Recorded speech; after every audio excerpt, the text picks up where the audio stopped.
A paz do Senhor, tudo bom com você? Nossos queridos amigos e alunos, estamos nesta feita para aprendermos a lição número 11 aqui nesta pré-aula dos estúdios da ADC TV. E estaremos aprendendo a lição número 11 da classe dos alunos, o culto da igreja cristã.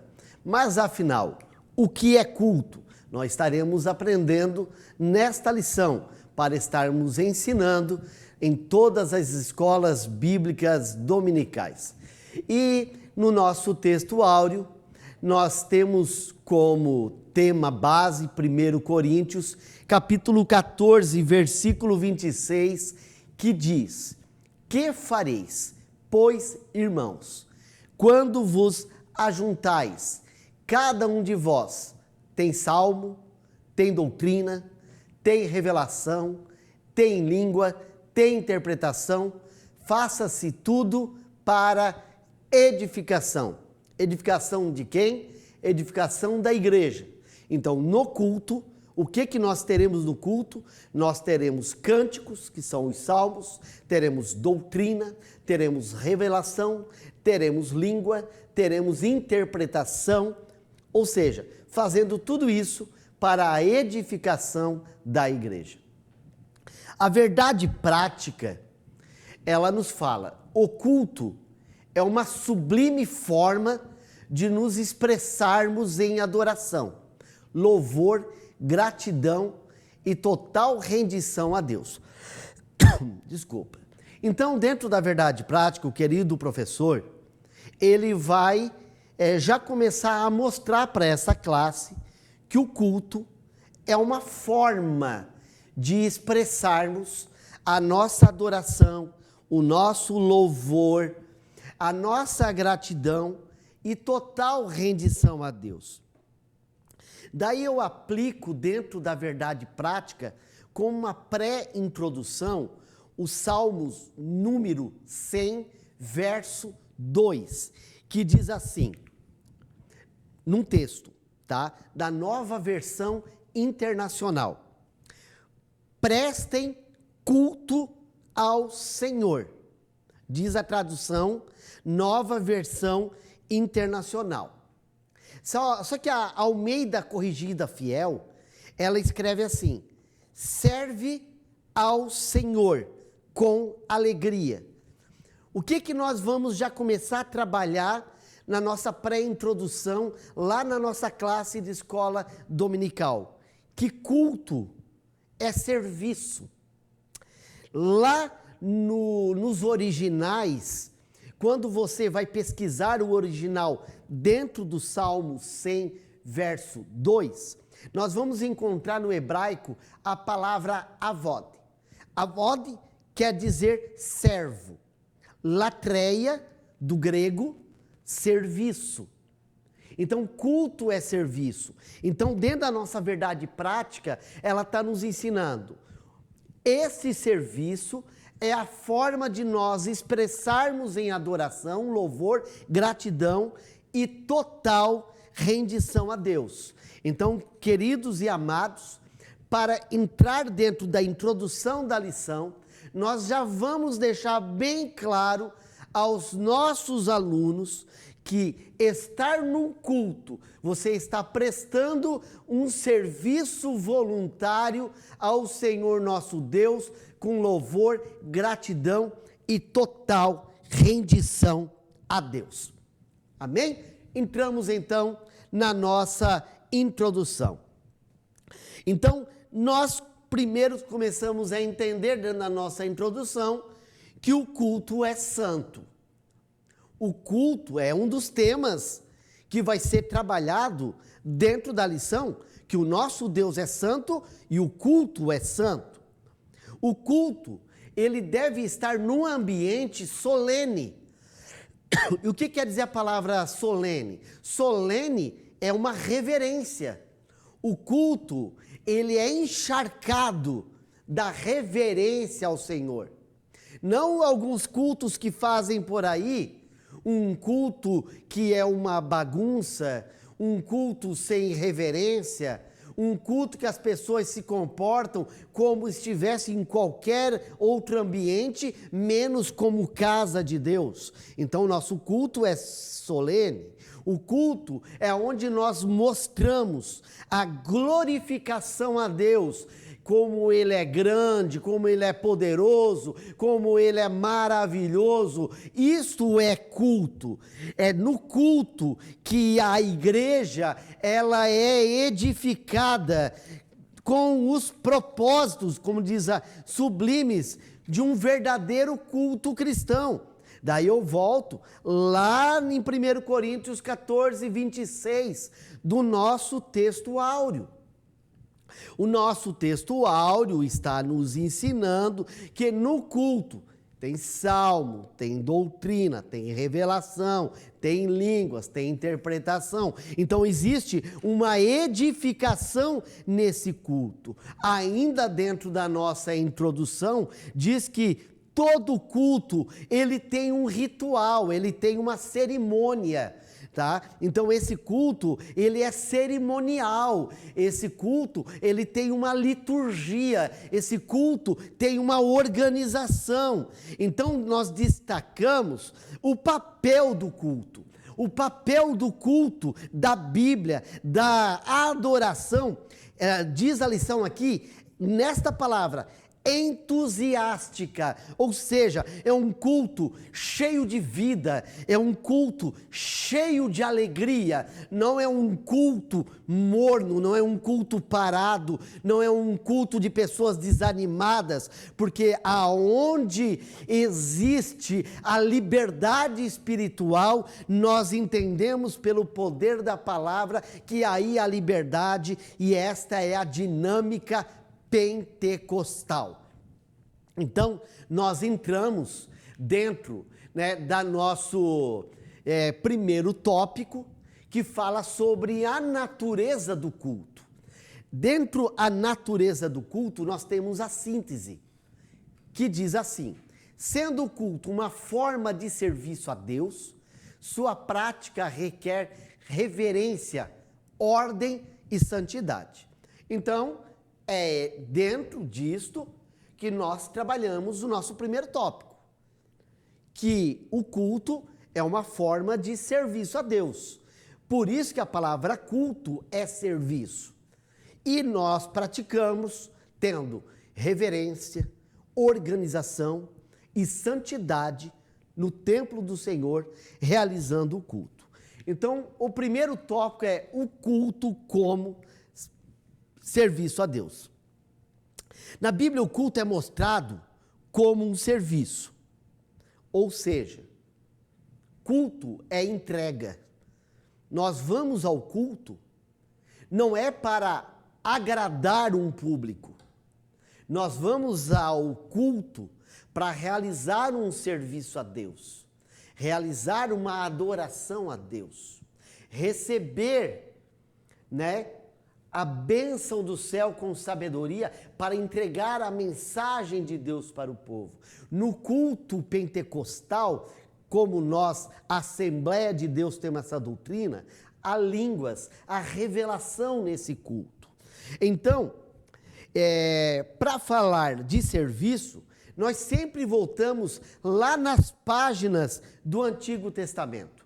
A própria base da lição está em Deuteronômio, capítulo 6, versículo 13. Mas eu vou um pouquinho mais além. Como pré-aula, eu vou dar um versículo, um texto, para os queridos professores que estão assistindo a esta pré-aula. E já também aproveito mandar um grande abraço a todos os professores deste Brasil, aqui do vosso professor presbítero Robson Antônio. Então, 1 Crônicas, capítulo 23, essa é a base que eu quero dar para o professor. 1 Crônicas, capítulo 23, versículo 28 ao 32, para você ler e ter esse texto em mente. Porque esse texto, ele vai falar dos cargos dos levitas. Os levitas eram descendentes de Levi, sacerdotes, que faziam o trabalho do templo. Então, esses levitas, eles trabalhavam nos átrios, Eles trabalhavam nas câmeras, eles trabalhavam na purificação, eles trabalhavam nas coisas sagradas, na obra do ministério da casa de Deus. Eles realizavam o trabalho. Tu vai ver levita, que o papel dele é botar o óleo no candelabro. Você vai ver levita, que o papel dele era tirar a cinza do altar do sacrifício. Tinha que tirar a cinza, tinha que limpar o altar. Tinha levita que o papel dele era para fazer o pão asmo, para colocar o pão asmo no templo. Alguns era desmontar o tabernáculo, montar o tabernáculo, outros carregar as ferragens, tudo com muita ordem. E, não sei se você sabe, a obra de Deus é da mesma forma. Para a obra de Deus realizar, tem pessoas que trabalham no administrativo da igreja, estão pagando as contas da igreja, estão zelando por todas as igrejas do campo. É um cano que estourou numa congregação, é lâmpadas que tem que ser trocada na outra, é os copos plásticos para o povo tomar a água, é a troca de um filtro. A obra de Deus, ela vai muito mais longe. A obra de Deus dentro do culto é o diácono que pega a água e coloca para o seu pastor, que pega a água e coloca para o pregador. Irmão, as pequenas coisas são chamadas grandiosas dentro da obra de Deus. A obra de Deus é serviço. Aquele pregador que está na sua casa orando para Deus dar a palavra para aquele culto específico que ele foi convidado. Porque a obra de Deus não é feita só com o pregador e com o cantor e com o pastor. A obra de Deus, ela é ampla e é grandiosa, e todos receberam uma chamada específica de Deus. Eu conheci um diácono que um certo dia, na época, eu era líder de adolescentes, e eu cheguei na igreja, ele estava lá cortando a grama, e ele era um recepcionista da igreja, e eu falei para ele assim: irmão, eu nunca te vi fazendo uma oração no púlpito. E ele me respondeu assim, nestas palavras: irmão, eu não recebi a chamada do púlpito, a minha chamada é ser o jardineiro da igreja, é zelar pelo gramado, pelo pátio da igreja. Olha que coisa gloriosa, se cada igreja tivesse um irmão com amor disso, pela obra de Deus, eu imagino o galardão desse irmão no céu. Enquanto muitos se brigam por oportunidades, ele está fazendo algo que ninguém quer, e o pior, ou digamos, o melhor, ele faz com convicção, como obra de Deus. Então aquilo ali para ele é um grande culto, e nós devemos ensinar ao povo que a obra de Deus é serviço, é trabalho. Então é essa natureza, e é dentro dessa atitude que se cultua, que se expressa uma obediência à palavra de Deus. E dessa forma o nosso ritual como adoração acontece. O segundo subtópico do primeiro tópico fala: o culto deve ser solene, ou seja, o culto, ele tem que estar banhado no respeito, desde as nossas crianças até os anciões, desde aquele obreiro que senta no púlpito, até aquele tesoureiro que está no final da nave da igreja. Toda a igreja tem que estar num ambiente. Então, nós devemos, ministros do Senhor, zelarmos, ensinarmos, doutrinarmos a Santa Igreja, porque a igreja tem que ser ensinada. Uma igreja bem ensinada é uma igreja solene, é uma igreja cheia de reverência, cheia de respeito, porque ela sabe que a presença de Deus está no nosso meio. O culto não pode ser destituído de significado, nem realizado de qualquer jeito. É como eu falei já na nossa introdução, Existe, infelizmente, lugares que o ato solene se perdeu. É uma verdadeira falta de reverência no lugar santo dos santos, aonde nós estamos. E Paulo, ele começa a expor na sua carta aos Coríntios, regulamentando o ato solene que é o culto. Porque lá ele começa a observar a liturgia. Lá ele começa a ver o parâmetro para a boa ordem do culto. Nós vemos a bagunça que era o ato da Santa Ceia na igreja de Corinto. Nós vemos a desordem nos dons espirituais na igreja de Corinto. Nós vemos uma igreja partidária, cheia de divisões, ou seja, era uma igreja que estava desorganizada. E que você, querido pastor, que estará nessa escola bíblica dominical, possa dizer que você é um bom mordomo da igreja do Senhor. E o nosso terceiro subtópico do segundo tópico é: o culto é santo. Dentro desse subtópico do terceiro tópico, Deus é santo. E o culto também deve ser santo. O culto deve ser santo e nada que for profano possa estar no culto.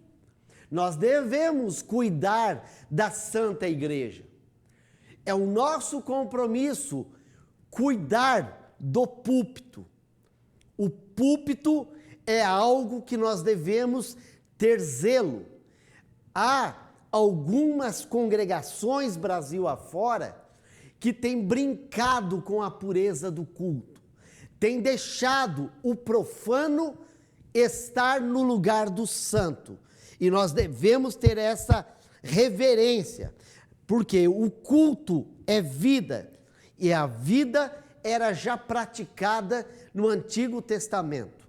Nós não podemos esquecer o que aconteceu com os 2 filhos de Arão, que profanaram o incensário do Senhor. Nós não podemos esquecer o exemplo de Deus usando Pedro na vida lá na igreja neotestamentária, onde o casal foi fulminado pela presença do Espírito Santo por apenas mentir diante do apóstolo. Então, meus amados, o culto é santo, a prática do culto tem que ser santa e Deus exige esta santidade. E quem é que cuida da igreja, quem é que cuida do púlpito, nada mais é o pastor, o seu líder da sua igreja. Olha o que diz, está aqui na lição, Ezequiel capítulo 44, versículo 9. Assim diz o Senhor Deus: nenhum estrangeiro, incircunciso de coração, incircunciso de carne, entrará no meu santuário. Logo, aplicamos, nós entendemos que Deus não permite o incircunciso chegar diante da sua presença. Logo, nós como igreja cristã, nós temos bons costumes, nós temos uma boa doutrina. Jamais você permitirá no santo sagrado pessoas incircuncisas de coração, porque da carne foi abolida, mas incircuncisas de coração venha tomar o espaço do que é santo. Por isso que a sua igreja, ela tem uma doutrina bíblica e cumpra a doutrina bíblica e todos os parâmetros da sua convenção, para que a sua igreja possa estar abençoada e a glória do Senhor possa descer aí na sua igreja. E diz a lição ainda, que o viver cristão na esfera do culto é uma vida ao serviço de Deus. No segundo tópico, nós estaremos tratando sobre o propósito do culto.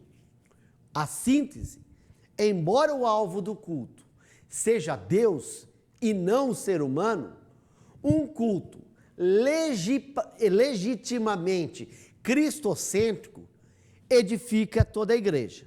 Então, o primeiro ato do culto é glorificar a Deus.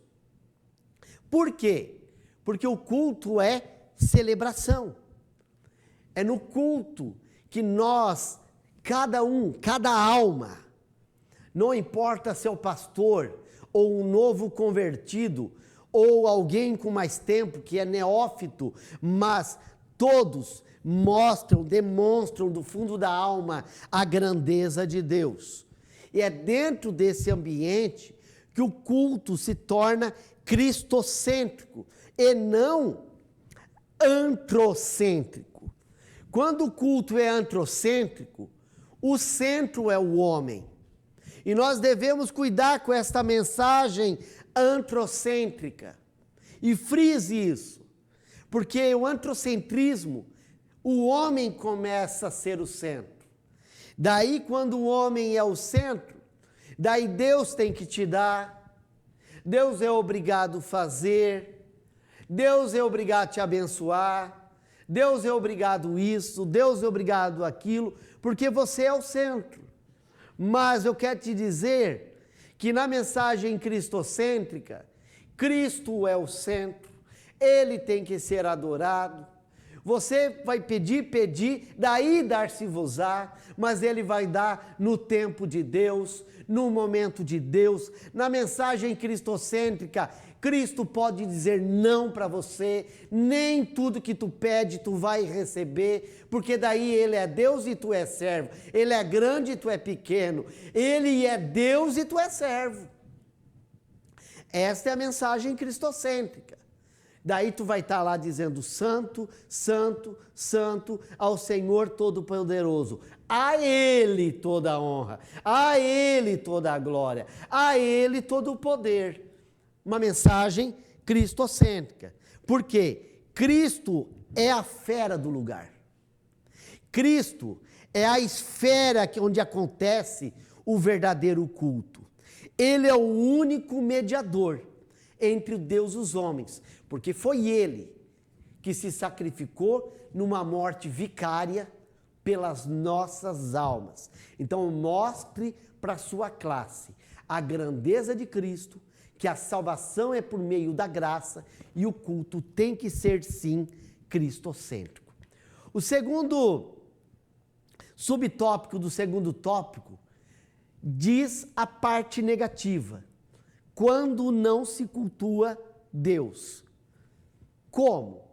Com as reuniões, segundo a lição, envernizadas, para parecer culto, mas não é culto.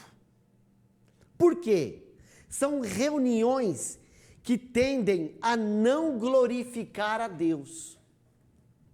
Esses dias, um amigo meu foi convidado para estar pregando num grande evento. E quando ele chegou naquele evento, era um grande evento de jovens. Ele chegou lá e ele perguntou para o organizador: onde está o púlpito? O organizador: sabe que nós esquecemos de colocar o púlpito? A reunião começou às 7h. Era 10 para meia-noite. Ainda estava numa cantoria. Ele pensou com ele: ninguém está aqui para ouvir a palavra de Deus. Eu vou embora. Deus organiza: não, daqui a pouco nós já vamos te passar. Meu irmão, o pessoal já está tudo lá no cachorro quente. Então nós temos que ter um devocional. Entenda, meu amado, as almas vêm para a igreja porque querem igreja. Nós não precisamos dar para as almas o que elas já têm lá fora. Nós somos a igreja de Jesus, uma igreja poderosa, com muita adoração, sim. Aleluia! Ele não estava criticando o louvor. Ele estava criticando o que ele estava vendo, que não estava mais parecendo louvor naquele ambiente. Todo culto tem louvor, mas todo culto tem que ter prioridade à santa palavra de Deus. Paremos com eventos mentirosos, eventos carnais, eventos mundanos e, como diz a lição, eventos envernizados. E o terceiro subtópico do segundo tópico, edificar a igreja. Um dos propósitos do culto, primeiro, nós fazermos a nossa entrega. Depois que nós entregamos, aleluia, nós começamos a sermos edificados. E a palavra edificado, segundo aqui a lição do grego, oikodomeo, quer dizer edificar, crescer. Nós crescemos, nós estamos sendo construídos nesse culto. É por isso que culto é local de milagre, onde chega pessoas desesperadas e saem pessoas vitoriosas desse culto, porque o culto é local de edificação, o culto é local de construção. É por isso que Jesus fala sobre a parábola da casa edificada sobre uma rocha, porque o culto faz isso em nossas vidas. E continuando, ainda a lição fala sobre a disciplina no uso dos dons, na edificação da igreja, nas línguas que são faladas. Paulo explica que o dom de línguas, ela tem que ser falada entre nós, porque edifica nós mesmos. Mas nós devemos ter certa reverência, porque só está edificando a mim mesmo. Se eu estou jogando ela em forma de clamor alto para toda a igreja, isso tem que ter um intérprete. Por quê? Para que toda a igreja também seja, edificada. Então, com isso, nós entendemos a edificação da igreja, entramos no nosso terceiro tópico, que é a liturgia do culto.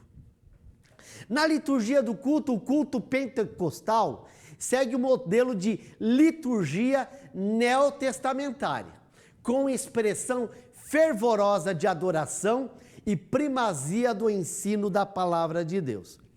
Algo que eu acho muito lindo, dentro da minha Assembleia de Deus, e todos os nossos irmãos pentecostais que também estão assistindo, a nossa pré-aula, e agradeço, vocês por estarem sempre aqui junto conosco, dando seu like aqui nas nossas pré-aulas, que o Senhor abençoe a vida de vocês. Mas a igreja pentecostal, ela tem a exposição da palavra.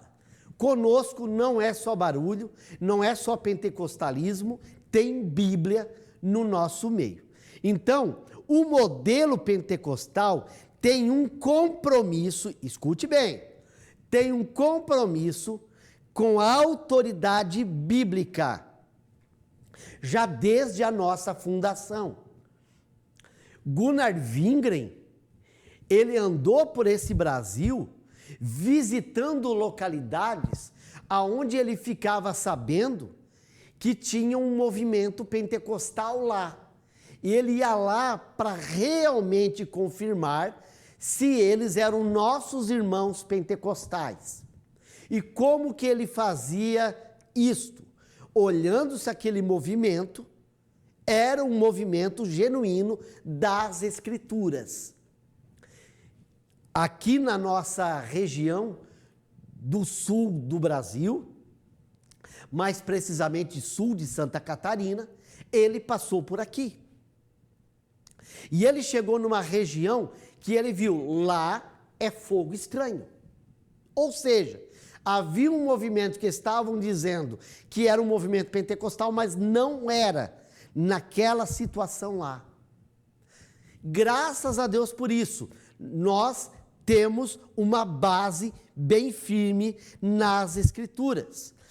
Toda manifestação espiritual dentro de uma igreja pentecostal, ela tem que estar conforme a exposição da Bíblia. E é primazia do nosso meio a dinâmica da liturgia do culto. Diferente das igrejas neopentecostal, que são um novo movimento que surgiu a partir da década de 70 e 80.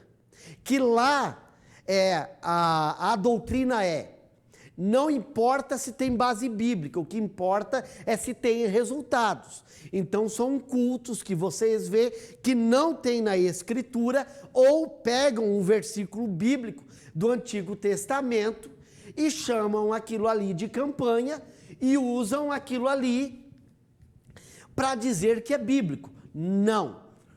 Tudo que for usado pela Bíblia tem que ter texto e contexto. O versículo realmente tem que falar aquilo que o autor estava querendo dizer. Então, é assim que nosso movimento, a nossa liturgia do culto, ela é exposta.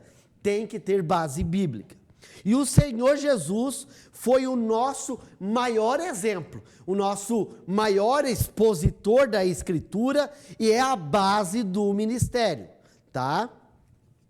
No segundo subtópico do terceiro tópico, a adoração tem que ser entusiástica. O que quer dizer isso? Que em primeiro lugar, o apóstolo Paulo, ele organiza a liturgia da igreja de Corinto. Depois ele começa a usar que o culto tem que ter cânticos. Salmos, não esqueça, a palavra os salmos eram os cânticos da nação de Israel. Por isso que o livro de Salmos, a gente não, por exemplo, nós não vamos falar assim, abra sua Bíblia em Salmo capítulo 91, versículo 2. Você não vai falar isso, porque Salmo não são capítulos e versículos, é um inário, e no inário são números. Tu vai abrir o inário, abre lá no número 91, abre no verso número 2, daí você vai usar o termo número e verso, porque aquilo ali é cântico, aquilo são inspirações. Um exemplo, Salmos de Davi, é uma música que o autor foi Davi e ele escreveu aquele cântico. São cânticos que nós temos dentro do livro de Salmos. E uma igreja entusiástica, ela é cheia desses cânticos, né? Não há dúvida que a adoração da igreja primitiva, ela era cheia de entusiasmo, cheio de vida, cheia de adoração, cheia de alegria. E assim são nossos cultos. Os nossos cultos, para a gente dizer, o culto foi bom. Como que é esse culto? É um culto cheio de alegria, tu sente vida, tu sente algo queimando dentro da tua alma, o teu coração em júbilo. Daí tu vê aquela irmãzinha do coque, ela pegando o lenço, já secando as lágrimas, não de tristeza, mas lágrimas cheias de alegria. E o nosso terceiro tópico e último tópico, o lugar de adoração no culto pentecostal. Um grande teólogo pentecostal, William Menzies, ele fala assim, destaca que o lugar da adoração tem entre os pentecostais, porque como o nosso culto é cheio de entusiasmo, o culto pentecostal é conhecido no mundo todo.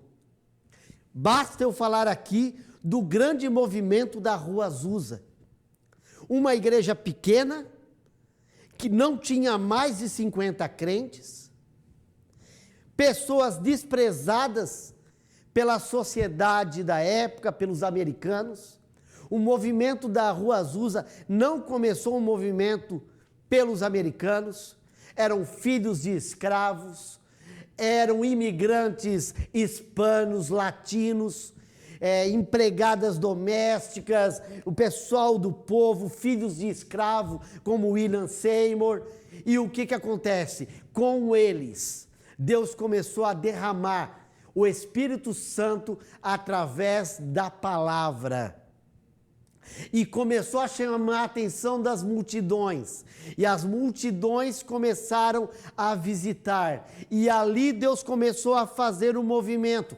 Como a gente pode usar o termo lá de Ezequiel 37, a palavra rebuliço. Não no contexto de 37, só a palavra rebuliço. Um rebuliço pentecostal começou a acontecer lá. O barulho de Deus começou a acontecer lá. E de lá começou a acontecer chamada. E começou a levantar missionários, que nós somos filhos desse movimento, né, através dos dois pioneiros suecos, e fomos inflamados pela chama. Então, o nosso culto é conhecido por reuniões alegres, é onde a presença de Jesus se manifesta. Isto era visto por todos, aonde eloquentemente derramavam o seu coração. Então vamos para a nossa conclusão. Nessa lição vimos os princípios que devem reger um culto cristão. O culto não pode ser de qualquer forma, pois ele tem princípios e normas para seguir. Como Deus é um Deus de ordem, então o culto que se presta a ele também tem que ser ordenado. Contudo, ordenado não significa frio, não significa que é sem vida. O culto deve ser um momento de celebração, alegria, e dinamizado pelo Espírito Santo. Deus abençoe a todos. Muito obrigado por estar junto conosco aqui na ADC TV. Até a próxima aula, na presença do Senhor Jesus.